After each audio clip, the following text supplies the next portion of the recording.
Hi all, Freeze Cracked here. Yes, I know I haven't put a video up in a long time, so I'm trying to do one now. Okay, I got 3 rocks on the ground. That's a flat pedernales. That's a big lumpy broken pedernales, and that's slightly heated kindling rock from West Texas. Okay, so I got an ulna bone here, and I'm gonna just spin the ulna. Okay, so here we go. Okay, looks like it's pointed that one, so that's the one I'm going with. Fine. 2 other ones get out of the way.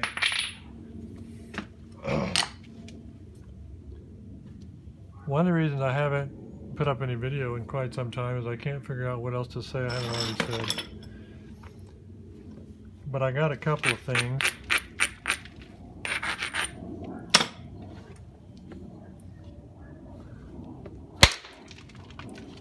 That's a tough rock.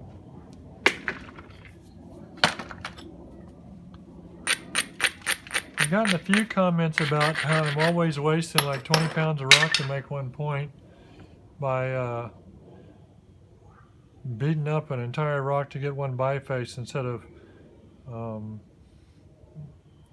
pulling a Marty and being monstrous and whamming right through the middle of it and getting 2 perfect bifaces or 2 perfect cleavage there, get 2 perfect halves that I can make great points out of. I can't do that. That's why I don't do it. That was not good. This could be one of those days. Oh great, there's a crack right through the middle of it. That crack? The bad thing. You might be thinking to yourself, well, you ought to throw that down and get you one of them other rocks that's better. I'm like, no. I'm gonna suffer through this one.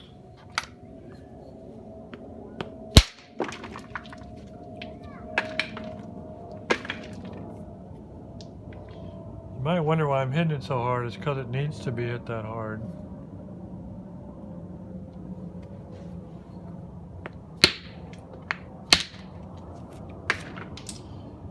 Okay, one of the things that I've been doing more lately is using even greater pressure on support to achieve what I want to achieve. So, there's been times lately when, unfortunately I wasn't videoing, where I might have a big giant hump on a piece. And I hold the back edge of it, but then I push that hump down hard and hit down strongly and undercut it. And I've had some really good results doing that kind of thing. We got a bunch of thickness here. So, you know, we hit it, put it down and push on it and hit it hard. I'm not trying to dive the flakes, I'm trying to run them flat. Here's the thing, you just can't get really good at knowing what to do with any given type of rock or any given rock without a lot of practice, because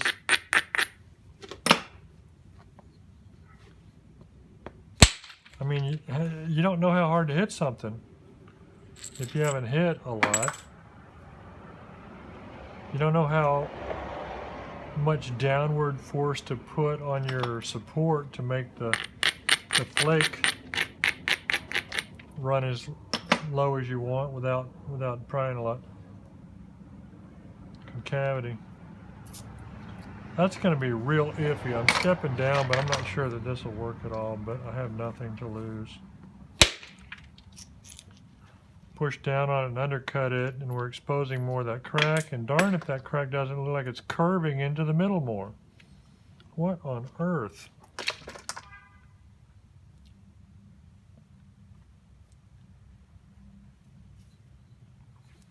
My son and I found a fair number of points and things that the material had flaws in it.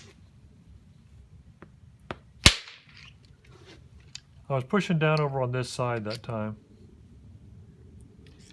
The material had flaws in it, and they went ahead and got the best tool they could out of the flawed material. And in our area, you know, the presumption there is that they felt like they needed to do that because they didn't have enough rock.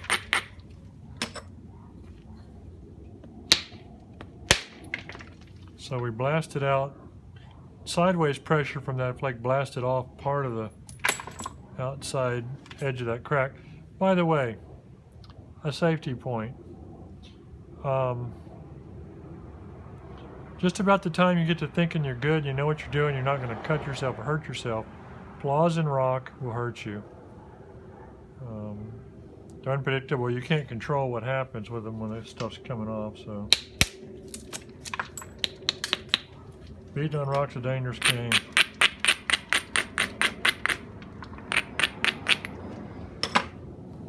I'm concerned about this. I don't know what I'm going to end up with out of this thing. I really need that off of there. I guess I could try and see if it'll just let go, but I don't want to do that. I'd rather just go ahead and try and control it a little better. I don't even know that I'm being in the picture on this crap. Wow, that didn't do much. Hear that skating?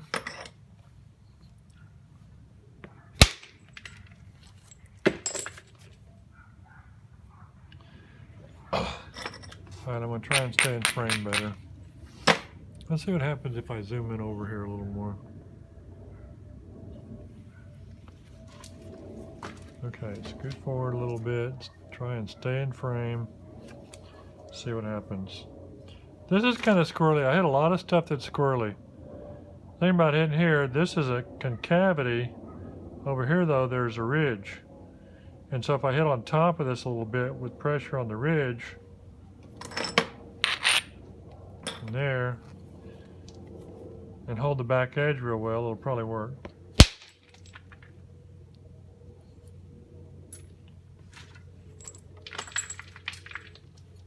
A little bit of roughness on the end of the tool caused the flake to split a little right there, and it popped that little flake sideways. You just get so many reminders when you pay attention that you need to peen your tool a little bit.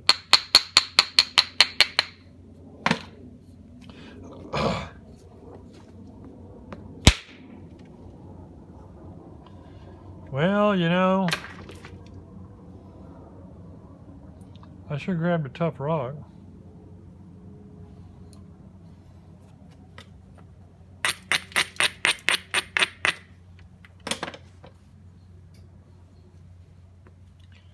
I'm trying to hold on that ridge a little bit. I'm trying to make this thing just kind of roll along there and tilt it over like this.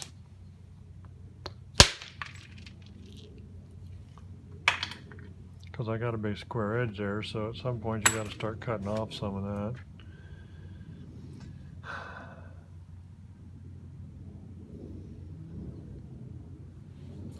I never go back and watch my other videos, so I don't know what all I've said, but I feel bad that I've showed too much of the same kind of way of doing things, and there's a number of ways of doing things. Flattening. I was at a nap in a while back, and I did this, and I haven't finished it, but this was standing up with just a bopper. I can't remember if I was using a solid. It probably was a solid. I think I was just standing up with just a solid bopper, and I was not abrading. I think I may have abraded a tiny bit at first. But so, you know, you can do stuff with different techniques that aren't intuitive based upon what you've been doing. Okay, so we got all that. So how do I want to blast at that with hopes of that crack holding? Really what I'd like to do is have that. This is terrible. Hang on. See if I can stay in frame somehow. Am I likely to stay in frame there? Not necessarily. I would like to, because this crack looks like it's going like this, I would like to attack it from there. But on the other hand, there's this big old lump. So let me hit another one along this side of the lump. Okay. If you have not yet adopted indirect, or if you have tried, dadgummit, or if you have tried and abandoned indirect because it doesn't work, quote unquote, I'll tell you what I've seen. What I have seen is, I recently helped somebody figure out indirect, and the person was really very experienced with every other way of knapping. What people tend to do is go with what they know, and so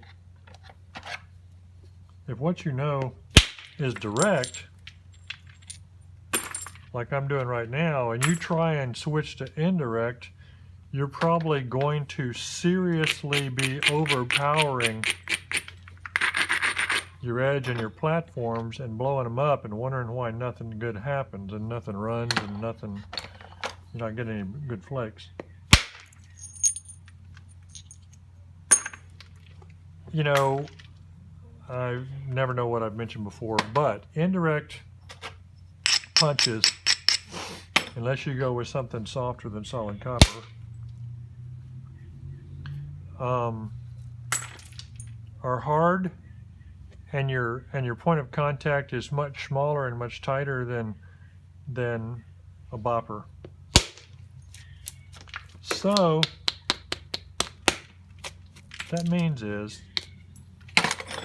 when you go whale on that thing as hard as you normally would with a big striker, depending on what the striker is made out of and its mass, you're putting the energy into the edge just way too fast in a too small an area, and it won't take it and it blows up.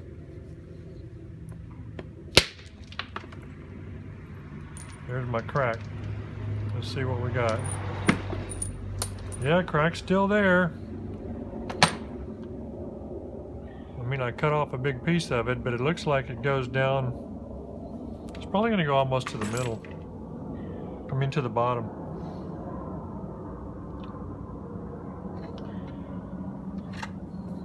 And you're like, well, why are you still hitting that rock? Why not? It's here, I'm here. Putting a bevel on that to get a platform. If I hit down here, that's just going to fail right in there, so I'm going to overstrike above it.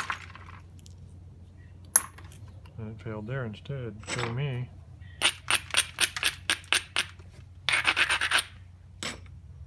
Try and undercut that.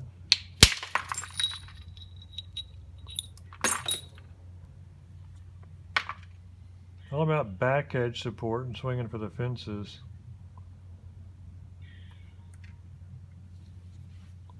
That was a little too fast though, the force.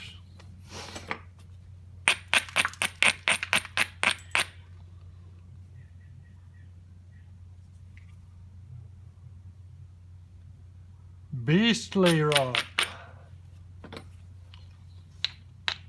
Dark Peternalis amoeba. Gotta love it. I will be right back.